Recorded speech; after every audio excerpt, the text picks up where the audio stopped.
All right, well, let's kick off. Hello and welcome to our New South Wales pork industry webinar. My name's Milo Kelly from DPI Agriculture's Agricultural Land Use Planning team, or ALP as you might know us.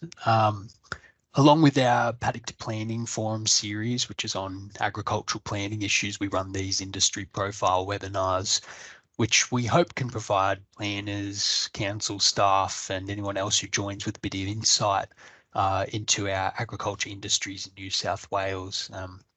Obviously, understanding what some of these land uses are is really important for planning and adjacent industries, adjacent disciplines. And so, understanding the who, the what, the why, etc., is really critical, and that doesn't always get to happen with agriculture. So thank you very much for joining. This webinar on the pork industry is particularly relevant to planners and others with an interest in managing environmental impacts because it coincides with the update to the National Environmental Guidelines for Piggeries. And these are some pretty serious documents. So this is only going to be an overview and a taster, as it were. But we hope you can come away with some interesting information and get the opportunity to have some of your questions answered by the guests today. An acknowledgement of country, the Department of Regional New South Wales acknowledges that it stands on country which always was and always will be Aboriginal land. We acknowledge the traditional custodians of the land and waters, and we show our respect to elders past, present and emerging. We're committed to providing places in which Aboriginal people are included socially, culturally and economically through thoughtful and collaborative approaches to our work. Bit of housekeeping, this session's going to be recorded, so please keep your camera off if you don't want to be filmed and stay on mute. I think MS Teams does it anyway, but we'll see. We're going to be running a few polls throughout the webinar today. These are all voluntary and anonymous, but we always appreciate the engagement. It's also a good way for us to get a bit of feedback and data as we go on our webinars. And speaking of engagement, please make good use of the chat. And use it to pose your questions to the guests too. So we'll do our best to get to those questions at the end. We also have our Paddock to Planning ideas wall from our website. There's a link to that in the chat, and we'd like to see this kind of become a space where we can discuss these topics further outside the limits of the webinar. We're going to be sending out resources after the meeting, including video, some references and further reading and anything interesting that comes out of the discussion. So stay tuned for that. Okay, today we're going to be joined by Peter Easy, the leader of Pigs and Poultry here at DPI Agriculture, and she's going to be giving us an overview of the industry in New South Wales. And after that, Gemma Wyburn, the climate-friendly farming program leader at Australian Pork, which is the peak body for the industry, if you're not familiar, is going to be taking us through the updated guidelines, which it's them who've put together. And finally, because we really love to hear from our producers, we've got Edwina Beveridge from Blantyre Farms, who's going to paint you a picture of their pretty cutting edge piggery and discuss their approach and the challenges faced by farmers in the industry. At the end, we're going to be opening it all up to a discussion too, so we might run that over time if there's enough interest. So put as many questions as you wish in the chat. Yeah, look forward to that section. All right. Before I hand over to Peter, we'll just do a quick poll to see who's here and alert and everything. What do we got? Where does pork rank in terms of average meat consumption per person in Australia? Very interesting. I think that's about all the responses we'll get. So we'll close it off, Jameis, and hand over to Peter, and maybe she can tell you the answer as we go. Whenever Excellent. you're ready, Peter. Thanks, Milo. Good morning, everyone. My name is Peter Easy, and I'm the leader for Pigs and Poultry in the New South Wales DPI Intensive Livestock team. Our team works in industry development in the pig, poultry meat and poultry egg space. And before I get started, I'd like to thank the DPI Ag Land Use Planning team for inviting me here to present today. Next slide, please, Milo. So pork is a popular choice. I think many of you may have got the answer to this, to the first poll correct. It's the we have seen an increase in consumption of pork over the past 70 years, and it's now it's the second most consumed meat in front of beef and lamb. The trend in pig meat consumption over the past 70 years is shown on the graph here as the yellow line. Each year, Australians eat almost 27 kilos per person per year of pig meat. Of this, approximately 10.2 kilos is fresh pork produced domestically by Australian pig farmers. A lot of Australians don't realise that the rest of the pig meat we consume is actually imported. Imports mainly come from the Netherlands, Denmark, and the United States. And during 2022-23, about 175,000 tonnes was imported. Consumers can identify Australian pork at their point of purchase to support the Australian pig industry by checking for the Australian pork marks that are shown here on this slide. Next slide, please, Milo. A recent report by Australian Pork Limited estimated that nationally the pork industry contributes $6 billion to the Australian economy annually. The industry supports 34,600 full-time workers across Australia, and the national herd consists of 85,000 breeding sows, or 2.4 million pigs at any one time. There are 6,314 registered pig production sites across the country. Next slide, please, Milo. Top. Over 860,000 pigs were processed in New South Wales last year.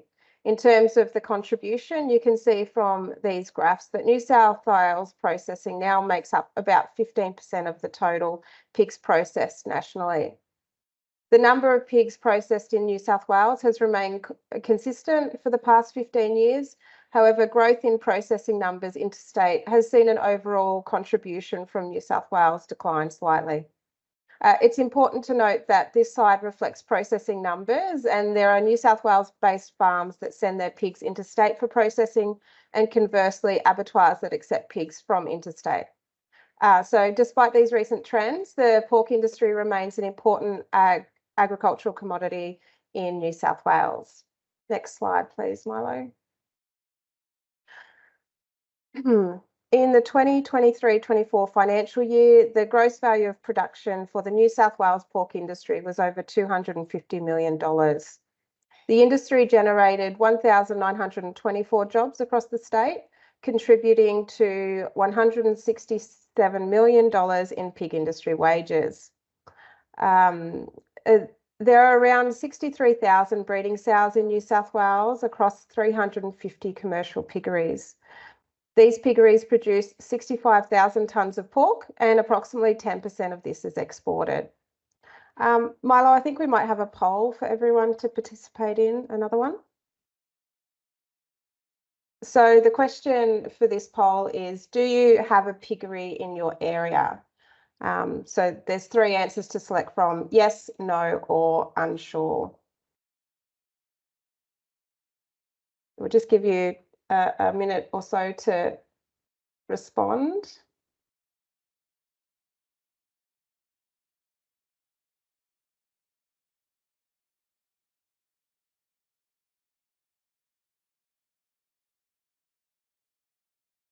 So there's a few on here that are unsure. So, but of the people that are pretty sure, 35% have piggeries in their area and 46% don't. So that's interesting. So we'll go on to the next slide. Thanks, Milo. This slide shows the distribution of the pig industry across New South Wales. If you haven't already, I encourage you to look at the AgTrack dashboard on the DPI Ag Land Use Planning website. It's a great tool, and we've used it to generate this map. This shows that the distribution of the pig industry is heavily concentrated to the south of the state, The Riverina-Murray region is the largest contributor, making up around 72% of the total gross value of production. Other regions that dominate are the southeast and tablelands and the north coast regions. The proximity of processors is a key consideration for site selection for new developments. So next slide, please, Milo. This map shows the locations of pig abattoirs across New South Wales. There are 4 domestic abattoirs that process pigs, generally in smaller numbers. These abattoirs also process other livestock species such as cattle, sheep and goats. The significant majority of pigs are processed through the 2 export abattoirs at Booyong and Corowa. These sites, these plants process pigs only and are accredited to send product overseas. Next slide, please. There are many benefits of having pig farms or an abattoir in your area. A recent report by Australian Pork Limited estimated the contribution of the pig industry for the local economy. If you have a farm in your area, it's estimated that it will add $5,400 per sow and 21 full-time workers per 1,000 sows.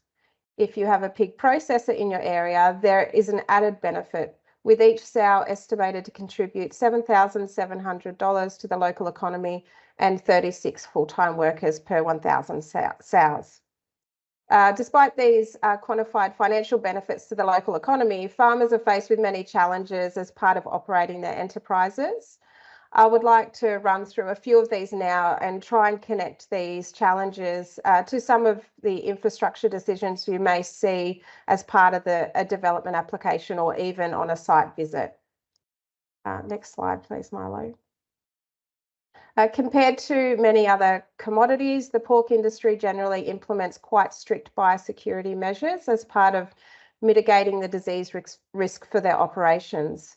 To manage biosecurity, pig farms may have additional fencing to reduce the risk of feral pig contact or unwanted visitors. Farms should display the sign in the top corner of this slide. This is an important indication that a farm implements biosecurity measures and that any visitors are required to contact the manager prior to entry.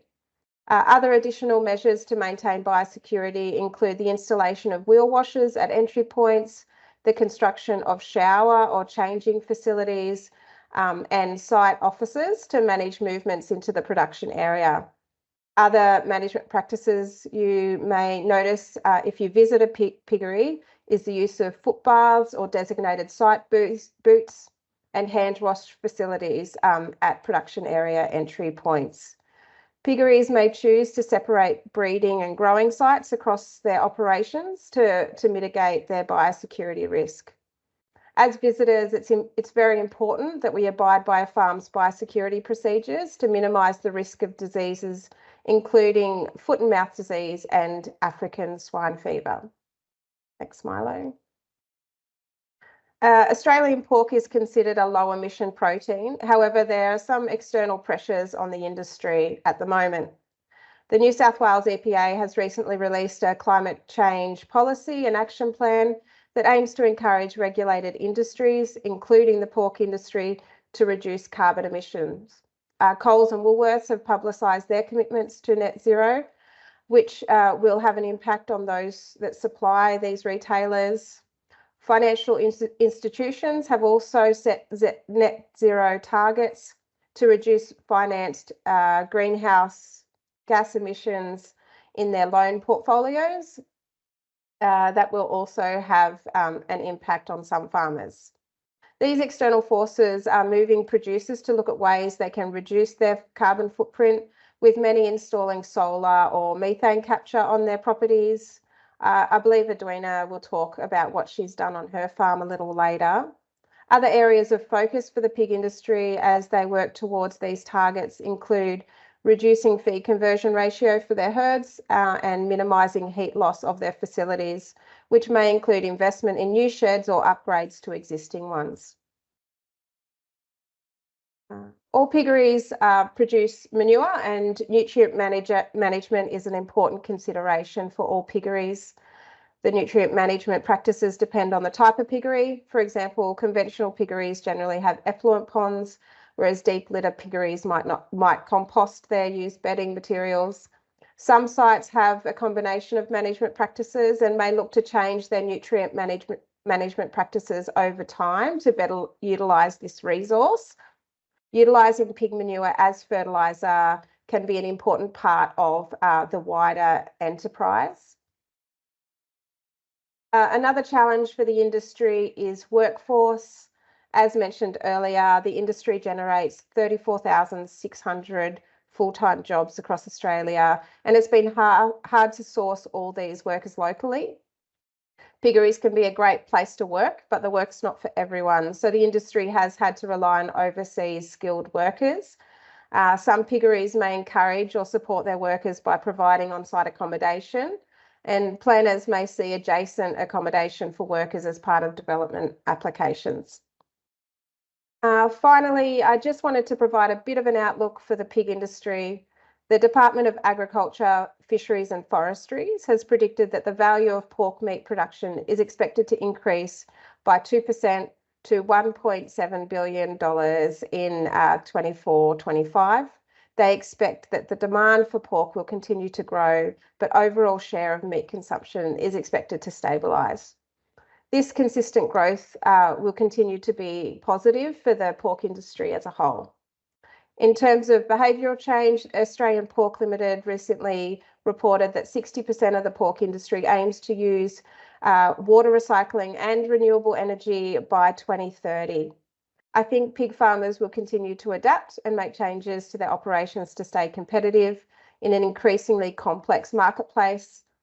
I think we'll see ongoing investment in energy generation, such as methane capture and solar panel installation. Biosecurity will continue to remain a focus for the industry, and investment in this and other risk mitigation measures will likely increase. Other trends may include farms differentiating themselves in the marketplace by promoting their environmental or animal welfare credentials. Some producers may look to access or expand their export markets. And finally, we have seen some very large meat companies invest in the Australian pig industry. So potentially further investment from corporates may see a shift to larger sites and more vertical integration, similar to the trend that has been seen in other industries, including the poultry, meat and egg industries. So that's all I have for you today. I might throw back to Milo now to introduce Gemma. Great, thanks so much, Peter. And yeah, please put any questions for Peter in the chat, as well as any of the other guests as we go. Don't be shy. And yeah, just before we hand over to Gemma, we'll quickly see perhaps who's actually even heard of the National Pork Environmental Guidelines, and perhaps in saying that will mean before this webinar was announced. Ooh, a lot of no's, Gemma. She's got a lot of work to do. All right, well, I'll hand over to Gemma. It looks like most people haven't, which isn't too surprising. It's very niche, but hopefully this will be your first little insight into how it's used, and will pique your interest. Yeah, thanks, Milo, and good morning, everyone. I'm Gemma from Australian Pork, and I'm going to talk to you a bit about the national guidelines, so give a bit of a run through for those who haven't seen them, and talk about some of the work we've been doing to update them in the last couple of months. So for those who aren't familiar, the National Pork Environmental Guidelines are managed by APL on behalf of industry. They are documents that are created in consultation with both regulators, industry, and best practice scientists. We have two: the National Environmental Guidelines for Indoor Piggeries and the National Environmental Guidelines for Outdoor Rotational Piggeries. They are planning focus documents, and they provide basic information definitions about the industry, including things like how to calculate your pig numbers, where the industry is most likely to be best suited in terms of site location, types of housing used in the industry, best practice effluent management and reuse of that effluent, mortalities management, amenity issues such as odour, noise and dust management, And in the case of our outdoor production or NEGROP guidelines, as we call them, they also contain additional sections around nutrient budgeting for soils, as well as land and water protection. So how do we use these guidelines? So these guidelines are provided to show how a piggery could be best designed to ensure environmental outcomes. It is largely only focused on environment. We have other guides for things like welfare. They are accepted by producers and state regulators as a good source of knowledge, and they're often a go-to guide for those making decisions around site selection and design.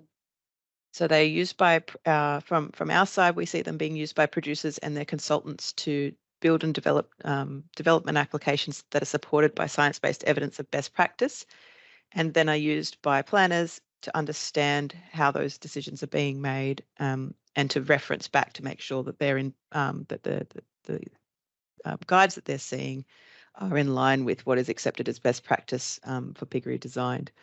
It's important to note that we're not just making all this up.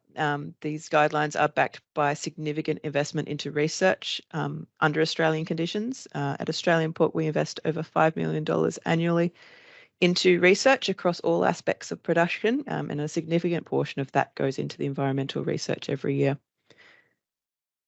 Next slide, please. So to support this, what we're currently doing is we're reviewing the best scientific up-to-date knowledge and Australian practice that we have operating to make sure that these guidelines stay up to date.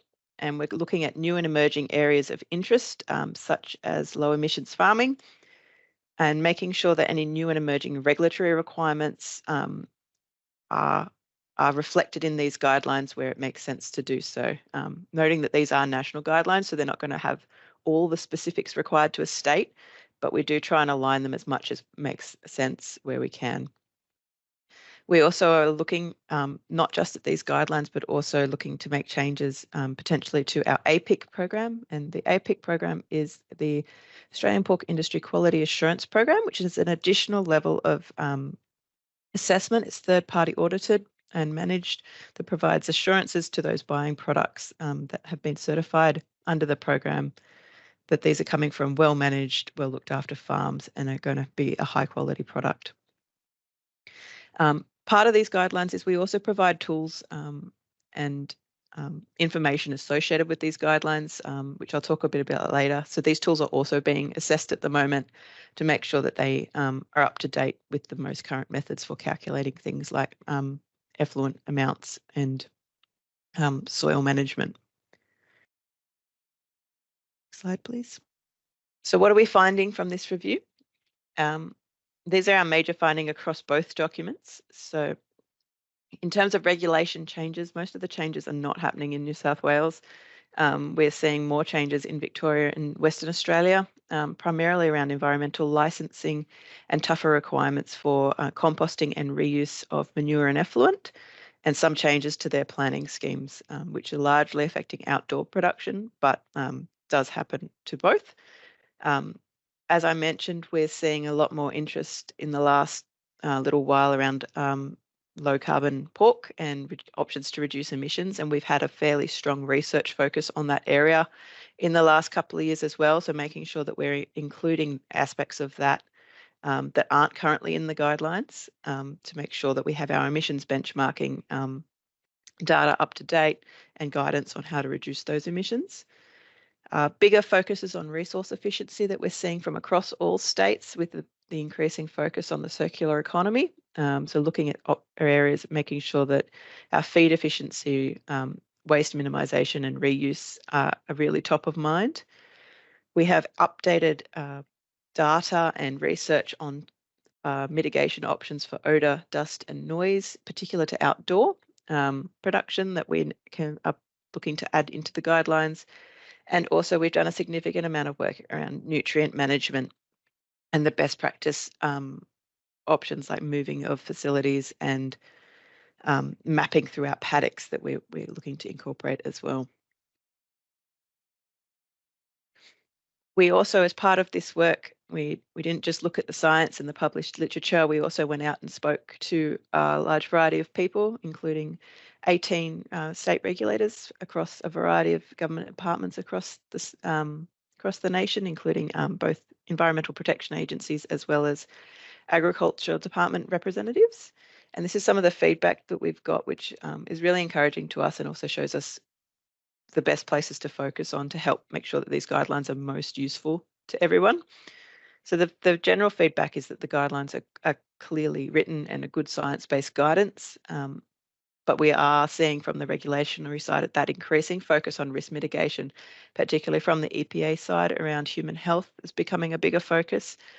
And the introduction in some states, although not New South Wales as yet, as to my knowledge, around a general environmental duty. So moving from that reactive environmental management to a more proactive approach, requiring more controls in place to make sure that pollution events are avoided before they happen. When we talk to our producers around what is most useful around these guidelines, many of the tools will come up. So top of mind is what we call the SPU, which is the standard pig units, which is a calculation that helps planning purposes in terms of estimating the amount of waste a pig produces and using that to calculate things like stocking densities. Pigbowl, which is a calculator tool that we run that provides, again, estimates of, based on the amounts of pigs and their diets that you're running on the site, what their effluent composition and amounts is going to look like, which is very helpful for planning. Information on separation distances, system design and composting and reuse, environmental management plan guidelines and risk matrices are all coming up very strongly as things that our producers are saying is of most value to them. And I believe that many of these things are also of high value to planners as well, to understand what types of information that they're seeing in development applications. We are also seeing a really strong interest in having more resources in this space, which is really positive for us because our industry is very committed to continuous improvement. And so to see more interest in driving better outcomes across the field and environmental space is very encouraging. So what are we actually changing in the guidelines? For those of you that are familiar with them, these are some of the things you will see change in the new editions, which are currently just gone to print. So in terms of our indoor guidelines, there'll be a new section on low carbon protein, which captures our current research state of knowledge around that.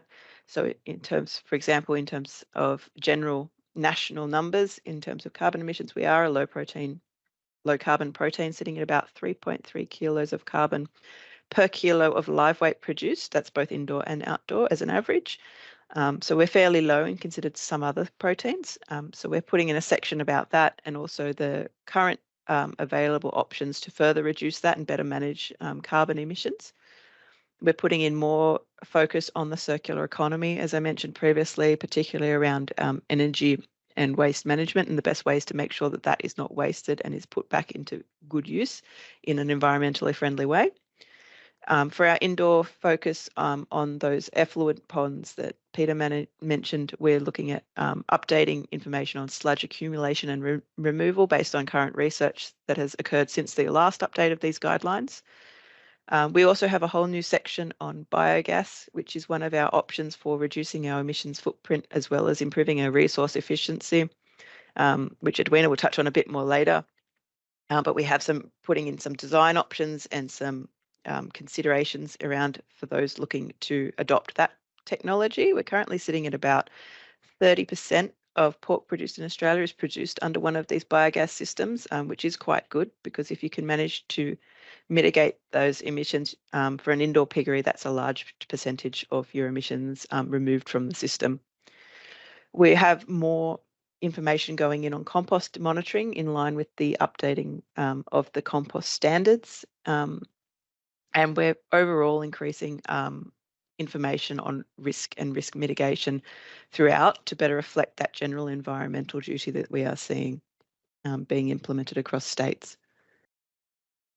Next slide. In terms of our outdoor guidelines, the changes you will see is that the odour, dust and noise research that has been completed will be implemented into the guidelines to tighten up the recommendations there. You'll also see more information again on low carbon systems and the differences in outdoor and what they can do to better manage some of their emissions. We have a lot more focus on nutrient management going into these guidelines, such as information on guiding decisions around the length of the pig phase. So in a rotational piggery, we generally state that you shouldn't have pigs on the ground for more than 2 years before you move them on. So we've got some more detailed guidance around that, and cropping and the things that follow behind that to make sure those nutrients are best managed. And looking at some of the nutrient loss pathways that we've identified through research and how those might be addressed, as well as, again, that overall increased focus on risk management. We also found through this work, we've come across areas that we're really keen to continue investing in, to continue improving these guidelines. So these are some of the research projects that we're looking to invest in as soon as next financial year. So in the next coming months, we're going to start kicking off some of this work. So for our indoor, we're focusing on effluent management and reuse, capturing some of that public health interest, and looking at effluent composition and best management, and updating some of those environmental tools, such as PigBow, which to better reflect the most current research that we have around effluent estimation and contents. For our outdoor production, we're again still very focused on paddock management and the impacts. We're looking for ideal pig and crop rotation lengths for different stocking densities and soil types to better reflect some of the differences we're seeing across soil types and how that is how those nutrients are flowing across a paddock. As well as looking at more ground cover retention and our options. Pigs can be pretty destructive if they're on the ground. They're pretty much going to clear out all your vegetation in a set period. So looking at what are our best options to make sure that that soil is best protected while those pigs are on the ground. And also looking at the benefits of pigs on soil. We've done some recent research that do show that there is benefits in having pigs on the soil in terms of increasing organic matter content in soil and the structure of that soil. But how do we best balance that with the environmental needs and make sure that we are reaping all those benefits that pigs can provide? So that's some of the research that we're going to be investing in the next little while as well. And thank you very much. Great, thanks, Gemma. As you can see, that's a huge amount of information that covers and deals with a real range of different impacts. So assuming there'd be some questions from the crowd, without putting Gemma too much on the spot of the details, around some of those impacts and how they're mitigated specifically. In any case, we'll now prepare to hand over to Edwina, but before we do, one last poll, and this might not be relevant for too many people, noting there are a fair few who didn't have pork in their area, but even just putting a bit of imagination into gear, what would be the biggest barriers to pork production in your LGA? And just pick the couple which you think are most relevant. So it's a very planner-oriented response. Land-use conflict and urbanisation, but we'll let Edwina speak to some of the others as they appear in her work too, I suppose. We'll hand over to you now, Edwina. Okay, thanks very much, Milo. Hello, everyone. I'm Edwina Beveridge. I'm a pig farmer based in Young in New South Wales. We're in the Hilltops LGA. We have a 2,000 sow pig farm. That means at any point we have about 20,000 pigs on hand, and we sell about 40,000 pigs a year. So pigs are wonderful animals. They really can produce rapidly. And it's great news that we're now the second most consumed meat in Australia. So our pigs are all in sheds, and we have two separate sites. They're all on the one farm, but the site is about 3 or 4 kilometres apart. We're very lucky we own the farm around our pig farm, which gives us a great buffer. And we've been here for a long time, so we have very few dramas with our neighbours. In fact, I'm pleased to report that I don't think we've had an odour complaint, which is often one of the fears of a pig farmer, in more than 15 years. But I'm going to show you a lovely video that's been made of our farm. So Milo, if you could please work some magic and make that happen. Okay, thank you. I really love what we do. It is fantastic to be producing something that I know is sustainable and is really, good for the world, and to be doing our bit. So we've set up a system where we can capture our methane gas from our pig manure and turn it into electricity. It's fantastic because that was our fourth biggest cost, and we have now completely eliminated that and turned it into a revenue item. We also feed our pigs a lot of food waste. That's pretty exciting because it saves us buying a lot of grain. Last year we used 13,500 tonnes of food waste products, so things that would have otherwise gone to landfill. We can produce a lot of pork at a very affordable price. We can do it without a huge amount of land, using food waste, recycling our manure, even making our own electricity. So I think farms like ours are the answer to food security.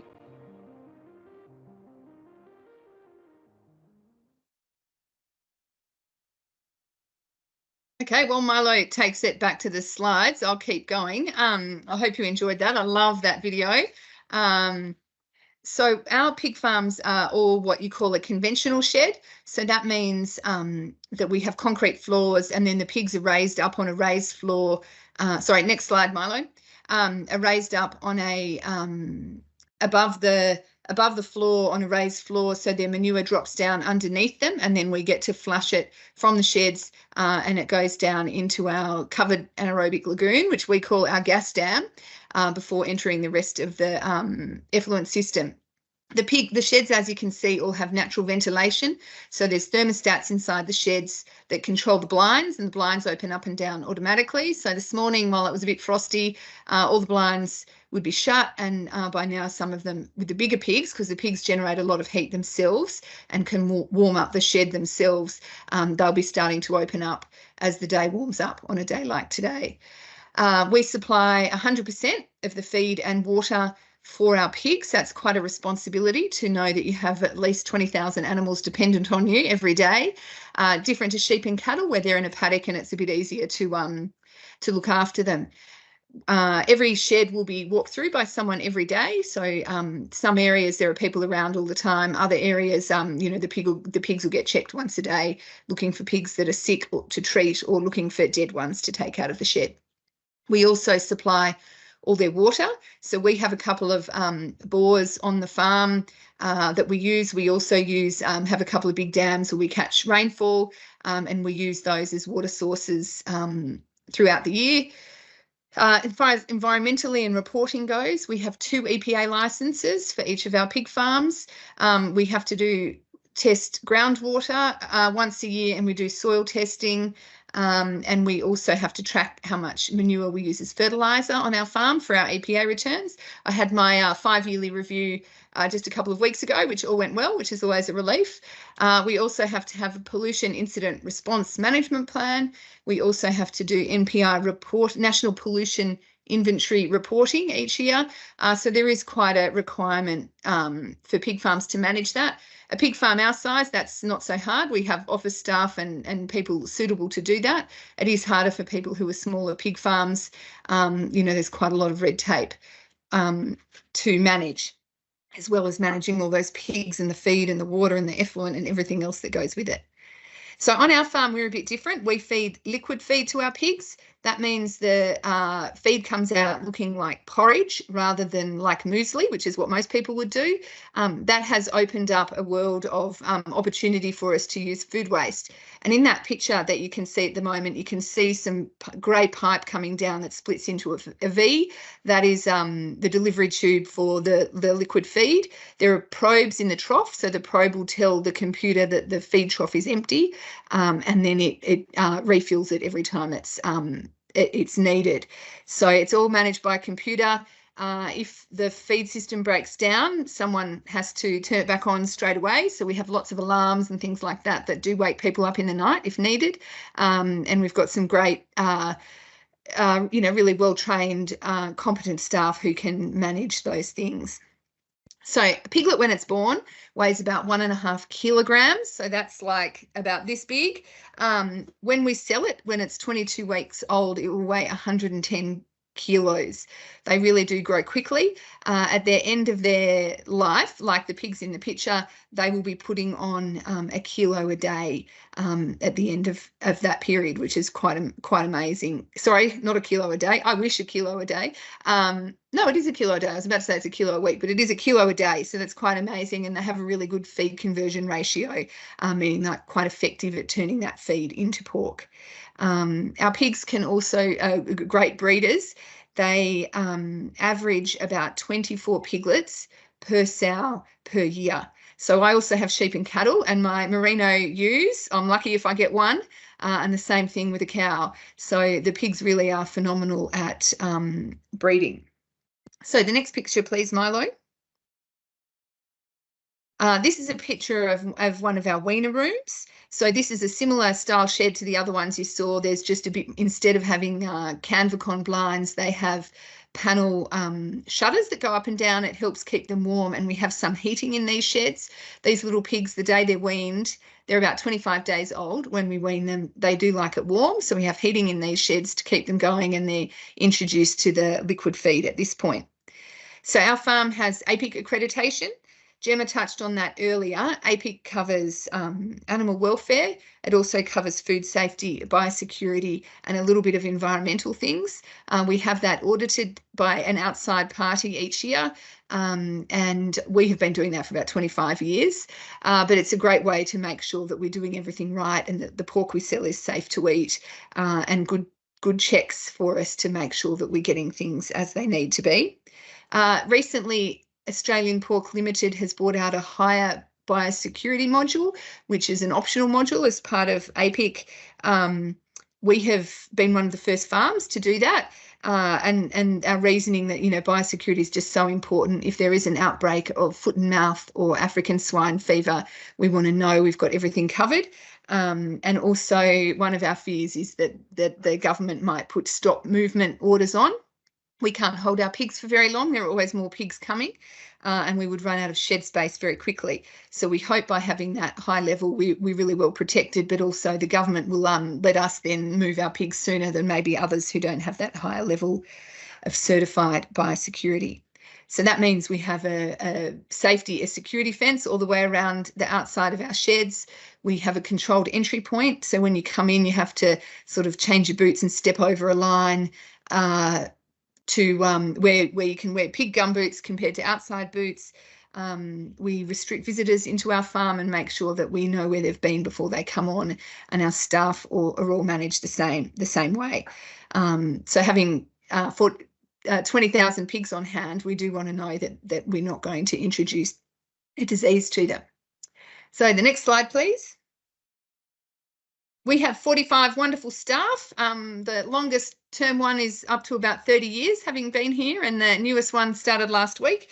When Peter touched earlier on what a pig farm contributes to the local economy, I think if you work that out on 2,000 sows, her numbers showed that per 1,000 sows, it's 5,400 per sow. That means we're contributing $10.8 million to the Hilltops local government area every year. I'm not surprised at that, because I know what our wages bill is enormous, but we have wonderful people. I'm always very happy to pay that. We also use local contractors, from electricians, welders. We use all the local engineering businesses. Pretty much most businesses in Young, we a customer of theirs. We purchase grain from local farmers. We have about 20 vet students every year, mostly from Wagga University, who just have a fabulous calibre of vet student coming out. I think we've got a vet student, two vet students starting next week. They do a week's work experience. We do 4 or 5 school excursions every year. That's quite tricky to manage the biosecurity around that. And all the local schools will come to us pretty much each year with their ag classes. We support just about every local club and charity in our local town as well. So, and even better, I have lived in this area for, and my family have for, we're up to now our 4th generation. So we like to think we're good citizens in our area. I think the best thing we do is by employing people. It's a real privilege to employ people, and that's, so that's some other good things about having a pig farm. So next slide, please. So 70% of the feed used at our grower site comes from food waste. This includes dairy products and juice. Most of that has just gone past its use-by date and can't be sold in the supermarket. We average 1.5 semi-trailer loads per day, every day of the year, of waste dairy product. We probably employ 4 or 5 people managing our food waste and unpacking it. So we have a machine that rips the containers open and gets the juice out. In the last couple of years, we've been doing that for about 20 years, where we have a wet unpacking line. The last couple of years, we've set up a dry unpacking line. So we have a big shed and we get a lot of waste pasta. So that could be sometimes and how it actually began was where someone had a whole lot of pasta in the little packets that you buy in the supermarket, and there were some weevils in it. Now, when we talk about weevils, I'm not very fussy at home. My kids might tell you the same. I'll chop the mouldy bit off the end of the cheese and still eat it. If there was a weevil in my packet of pasta, it wouldn't worry me. But of course, the pasta company can't sell it. So I think we were given something like 300 tons of it, and there might have been weevils in, 200 bags of the pasta. And we also take waste bread. So that's bread that's a day old and a lot of flour that has been damaged in the processing. So we unpack all of that from its packets. Some of it's in bulk, some of it's in bulk bags, and we process it and feed it to the pigs. There's also waste fish fingers that we take from a factory that makes fish fillets and fish fingers, and it's just their waste, that whatever's gone wrong. We're very careful. We're not allowed swill feed our animals, and what that gets down to, if you read the legal definition, is we can't feed meat from a mammal. So we're very careful that there's no meat in any of these products. The suppliers also sign declarations, and we watch that very closely as well. And the reason, of course, being if there's a bit of pork in it that has come from overseas, it could have African swine fever in it.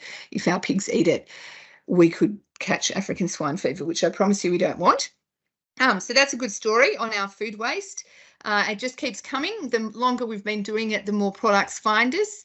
Probably every year we examine like 20 or 30 different food waste products, and a few of those will be taken up. Not all of them are suitable. We love products that just keep coming all year round, not seasonal. A pity, I live in a fruit growing area, and fruit is not a great food waste product, so we don't use that, but we love things that keep coming all year round and in a big quantity. Righto, next slide, please. So we have lots of bits of circular economy on our farm. This bit is, I'm just going to sort of talk you through a bit of our effluent system. So the pig's manure gets flushed from the sheds into our gas dam. That dam, we have one of these at each site. The picture in front of you is of our grower site, so it's the bigger dam. It holds 15 megalitres, so that's 15 million litres of pig shit in that dam. The cover across the top captures the gas that comes off it. It's biogas to begin with, and then when we treat it and take out some of the impurities in it, it turns into methane. That methane, you can see the green shipping containers, they contain generators. We have on our farm 300 kilowatt generators that run 24/7. The methane gas is the fuel used to power those generators, and that supplies all of our own power supply, and we sell the excess back to the grid. So I actually don't mind when power prices go up. That usually helps us out. So I think I'm one of the few people around that is happy about the big price spikes that we keep getting at the moment. We also capture heat from the generators. So, the motors themselves make quite a bit of heat, and the exhaust on the generator has heat, and we heat hot water with that, and then in turn use that to heat the baby pigs in the sheds, which actually makes it trigeneration. So if you go back to the picture of the gas dam with the black cover, we drain liquid off all the time. As the manure comes in, liquid keeps draining off into the rest of our effluent system. We irrigate some of that liquid manure on our paddocks, and some of it is used to reflush the sheds. So we're not using fresh water to reflush them. We're minimising the use of fresh water and then putting some of it on our paddocks. We call it irrigation, but it's really more like a one-off liquid fertiliser application, and we put that on pastures or crops dependent on what suits us at the moment, and all using agronomic advice, and that means we need less fertiliser when we're growing crops or for our pastures. And then you can see a picture below of a tractor pulling what's called a muck spreader. So we, in our effluent system, we separate the liquids and the solids, and then we dry out the solids over the summer, and then we'll deliver that out to our paddocks, and we spread it on the paddocks as fertiliser. We can get that across all of the farm, and we actually take it to some of our, we own a couple of farms, so some of the other farms that we have, I use it in my veggie garden and on my garden at home. And that allows us, again, is great fertiliser for the crops. We use a lot less synthetic fertiliser than most farmers do. When we're growing, generally we grow wheat and canola, we use a lot less fertiliser than others. So that's one, a cost saving. It's even better because we're not importing fertiliser from China. So really a win-win situation. We've also, we built this, our methane digestion system. So that's where we're capturing the methane gas. We built that about 12 years ago. We were one of the first farms, the first farm registered with the Carbon Farming Initiative, which is where, and we've been claiming carbon credits for quite a long time. So we were very proud to be in that system early. The only people who got an application in before us were landfill gas people. So I say I'm the first carbon farmer in Australia because landfill gas is not a farm. Recently, unfortunately, we've just come to the end of using, being able to be part of that program because the Clean Energy Regulator system says that we're no longer a new, it's no longer additional, it's just part of our normal business. So we can no longer make carbon credits, which is a real bummer. And we've also, the last little environmental thing, Australian Pork Limited has recently done some life cycle carbon assessment, I think that's what you call it, LCAs studies on a whole lot of different farms in Australia. We were part of that program, and that's measuring the carbon footprint of your farm. And we were the lowest, had the lowest carbon footprint of any other farm in the program. So I think I'm safe to say we have the lowest carbon footprint of pig farms in Australia. Our carbon footprint per kilogram of pork we sell, we use 1.3 kilograms of carbon dioxide equivalent. Now, beef is something like 40 kilos. Lamb, I think, is something like 15. And then pork is normally around 7 or 8. And we were down at 1.3. So that's from us capturing that methane gas and destroying it and not releasing it into the environment. And also because of the food waste we use, we're diverting that food waste from landfill, so we're also saving its the methane gas it would produce. So that's something we're really proud of on our farm. And another wonderful part of capturing the methane gas is that you're removing all that methane from the environment. It has a global warming potential of 25 times, meaning it's 25 times worse than carbon dioxide. So another good part of our story. So next slide, please. So all these things have helped us to win some lovely recognition. We were very proud to receive a Green Globe Award in 2018. So that's an award that's given by the EPA. And we've had some other lovely awards. Also in our local area, we won an Australia Day Environmental Prize, which we're very pleased with. But it's not all sweet smelling roses. We have been trying to build a new greenfield pig farm on another farm that we own near Harden, and we've had a really big challenge. We're 5 years since our development application has been submitted, and we still haven't been approved. One of our dramas was when our DA was open for submissions, we received 4,000 submissions. Now, I'm sure you all understand that that's an awful lot. I understand that Snowy Hydro too had 3,000 submissions. So for some reason, our small pig farm attracted more attention than Snowy Hydro. The bulk of those submissions were from outside our shire. The bulk of them were from overseas, a huge amount from animal activists who are opposed to us farming animals. And we have been broken into previously by animal activists, so we're sort of on their radar. It's been a terrible journey for me, really stressful and disappointing. waiting 4 or 5 years to be able to build a pig farm means we can't employ an additional 25 people that we'd like to. We're not asking for any money from the government. We'd like to build this pig farm and make the investment, and we're, just being delayed, which is really frustrating. I think the huge number of submissions and some very persistent neighbours who are opposed to us has made it really difficult. And I think that a lot of the agencies and planners, it's a really hard position for them to be in as well. I understand, but I think that pressure means that it's always easier for them to ask for another report or ask for another study, which has always been really infuriating at my end, because every time something else is asked for, it's a delay, as well as costing us, each time that you ask a consultant to do something, it seems to cost $30,000 or $40,000. So it's been really expensive as well. It's frustrating. The planning process itself seems to be quite reactive, not proactive.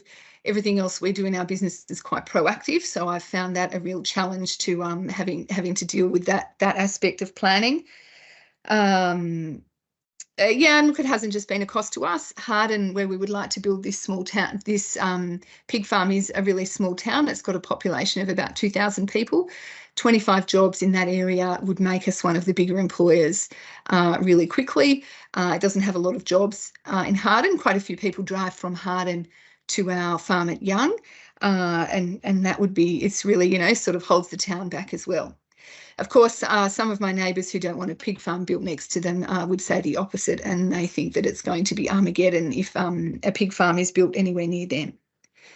So I hope you can understand and hear the pain in my voice when I talk about that challenge. And my last slide, please, Milo. My beautiful son, whose name is not Jack, it's actually Sam. He's in hand-me-down overalls, of course. I thought about what message would I give to, having been given this opportunity to talk to all of you. I would say, if you have a pig farm in your area, go and visit it, learn about it and understand it. There is nothing like walking through the pig farm to understand how it works. We constantly offer visits to our local shire and to government agencies. You would have shown in the last 10 years hundreds and hundreds of Department of Ag, Australian Pork, all sorts of government agencies through our farm, trying to help them understand what we do. And, we're really proud of it, so we'd like to show you. I would love our local council to understand more about how we operate and the things we're doing, so they have more confidence in us. I would also say that APL guidelines that Gemma talked about really are wonderful. As a pig farmer, they're a fabulous resource, and I would encourage planners to use it. We have found that frustrating when the government agencies don't like to use because they really are specific to pig farming, and the people who've written them really understand what we're doing. So it's been really frustrating when the EPA and others don't like to use the guidelines. And lastly, my very final message is treat manure as fertiliser, which it is. It's a wonderful renewable resource for growing crops and pasture. I sometimes feel like it's treated as toxic waste in the planning area, and I would think that people it would really be wonderful if you could think of it as fertiliser. So there you go. I'll jump off my bandwagon and finish up. Thank you very much for giving me the chance to speak to you, and over to you, Milo. Great, thanks so much, Edwina, and thanks for your really frank input there. We're hitting time now, so thanks to people who are able to hang on this long, and thanks again to people who are able to hang on a little longer while we do a little overflow for our Q&A. If you do have to go, we apologise, but you'll be able to catch the questions answered in the recording as it comes, or we'll send out some resources with answers to unanswered questions. We also have a really quick survey that we'd love you to fill out, which helps us hugely with reviewing and tailoring the webinar series to your needs. And in that survey, we're also collecting information from people who'd be interested in any follow-up workshops to go through the National Environmental Guidelines in more detail. So without further ado, a couple of questions. First one I saw pop up, which might go well to Peter and Gemma, is about the rise in hobby farms and whether that counts as a piggery for the purpose of the National Environmental Guidelines and the responsibilities in them. And also maybe a good question would be around the implications of that trend for things like biosecurity and other other aspects. So either of you jump in.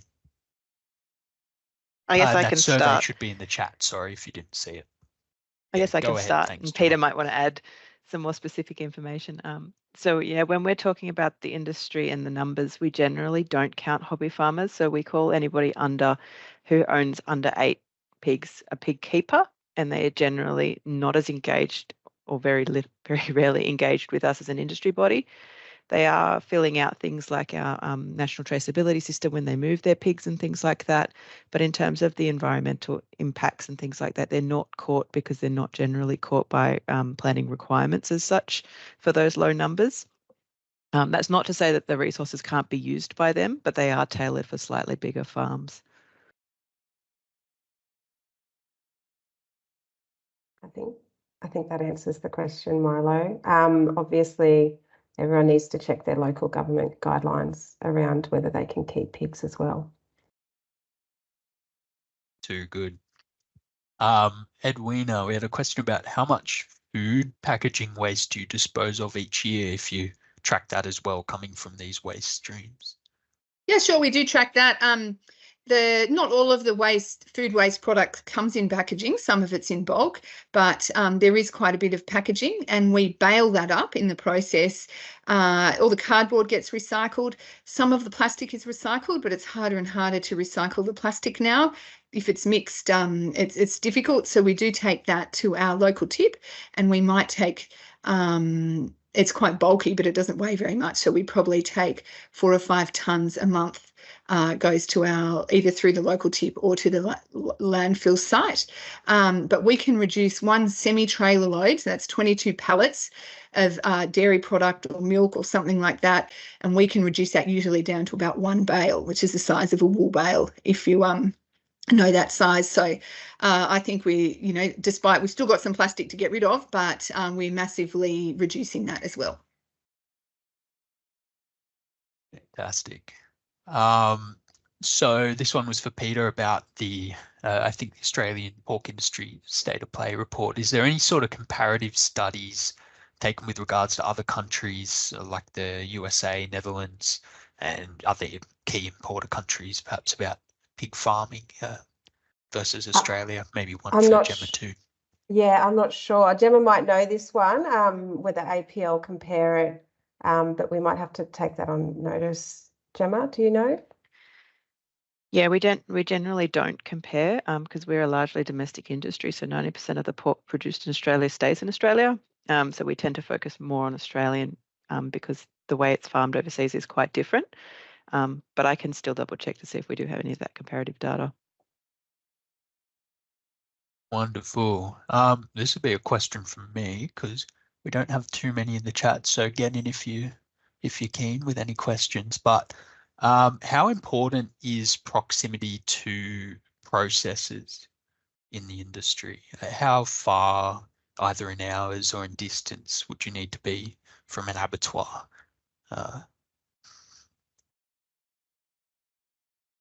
I can have a go at that one, Milo. Yeah, great. We actually, unfortunately, take our pigs all the way to Melbourne to be slaughtered. That's because we need to go to an export accredited abattoir, and there is one closer to us, but it's at Corowa, but it's only used for the particular farm that owns that.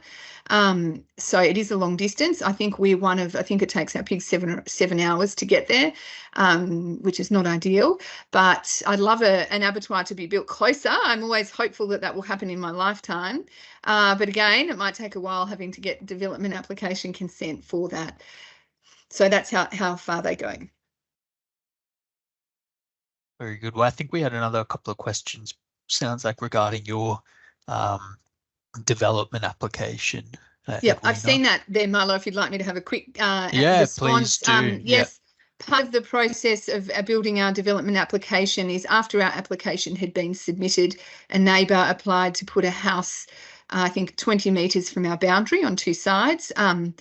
It was passed quite quickly. The council did push it back a little bit. That house has not been built. I think it was just, in my view, which is obviously not expert opinion in any means, that it was a blocking mechanism. I think they've done a little bit of digging or something there so that their DA still remains able. Very good. And as far as in your question was posed to us about what can we do about blocking tactics, I'm not sure yet, but it might be an interesting topic for discussion. It's definitely a very tricky planning puzzle to unpack.